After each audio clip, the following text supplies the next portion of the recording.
दुश्मन को भी अपनी जान कहते हैं। मोहब्बत के इसी माटी को हिंदुस्तान कहते हैं। जो दुनिया में सुनाई दे उसे कहते हैं खामोशी, जो आंखों में दिखाई दे उसे तूफान कहते हैं, उसे तूफान कहते हैं। ना पूछो जमाने से कि हमारी पहचान क्या है, हमारी कहानी तो बस ये है कि हम हिंदुस्तानी हैं, हम हिंदुस्तानी हैं।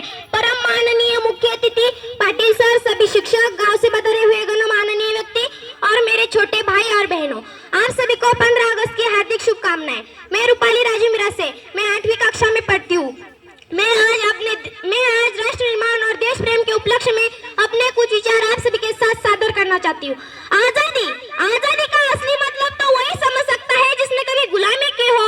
हम सौभाग्यशाली है कि हमने स्वतंत्र भारत में जन्म लिया, नहीं तो आजादी की लौट 857 में जीती थी, जो हमें 1947 को हमें आजाद कराई। प्राचीन, मध्यकालीन और वर्तमान भारत के उदाहरणों से मैं स्पष्ट करना चाहूंगी कि हम जब तिरंगे के फेरे में पड़ चुके थे, तब रंग दे बसंती चोला की एक आवाज पर टोले के टोले उमड़ते थे और इनके इंकलाब जिंदाबाद और वंदे मातरम के नारों में आ जाने वाला 5 डिग्री का तूफान अंग्रेजी शासन की जड़ें हिला देता था। उसके बाद 62, 65 और 71 के युद्धों में अपना सुहाग गंवा देने वाली औरत घर की हालत ये होती या करते, प्यार भी भरपूर गया, मांग का सिंदूर गया, प्यार भी भरपूर गया, मांग का सिंदूर गया, नन्हे नन्हे हालों की लंगोटियां चली गई, छोटी छोटी बेटियों की छोटियां चली गई, बाप की कमाई गई, भाई की पढ़ाई गई, एक ऐसा विस्फोट हुआ पता ही चला नहीं, पूरे जिस्म की कोई बोटियां चली गई। अरे आपके लिए तो एक आदमी मरा है साहब, मेरे घर की तो रोटियां ही चली गई, मेरे घर की तो रोटियां ही चली गई।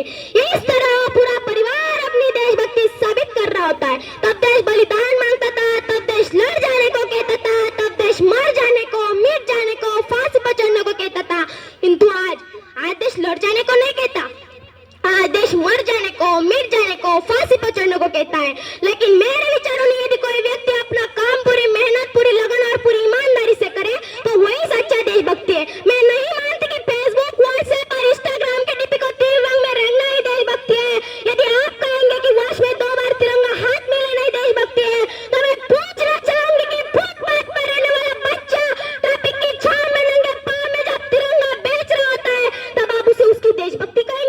नहीं, ये उसकी देशभक्ति नहीं, ये तो उसके पेट के भूख की शक्ति है जो उसे ऐसा करने पर मजबूर करती है। क्योंकि ना वो मस्जिद को जानते हैं, ना वो शिवाजी को जानते, क्योंकि ना वो मस्जिद को जानते हैं, ना वो शिवाजी को जानते हैं। वो तो पेट के भूखे हैं साहब, वो तो केवल भोजन के निवालों को जानते हैं, वो तो केवल भोजन के निवालों को जानते हैं। अपने परिवार, अपने समाज और अपने राष्ट्र के प्रति समर्पण का भाव है देशभक्ति। अपने परिवार, अपने समाज और अपने राष्ट्र के प्रति समर्पण का भाव है देशभक्ति।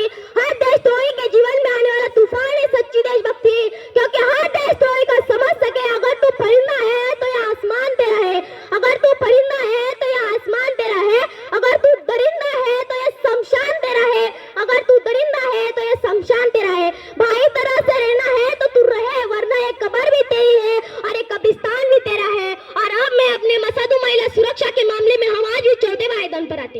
हम आज ऐसे समाज में जीते हैं कि पत्थर की मूरत को भी लगता है 56 बोर और भूखे नंगे तड़पते सो जाते हैं लोग, भूखे नंगे तड़पते सो जाते हैं लोग। यही सच्ची देशभक्ति और यही सच्चा राष्ट्र प्रेम। कि ना सरकार तेरी है ना रोब मेरा है, कि ना सरकार तेरी है ना रोब मेरा है, बस इतनी सी बात का गुरूर है मुझे कि मैं भारत की हूँ और ये भारत मेरा है, कि मैं भारत की हूँ और ये भारत मेरा है। और अब मैं हमारे देश का राष्ट्र निर्माण तब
धन्यवाद।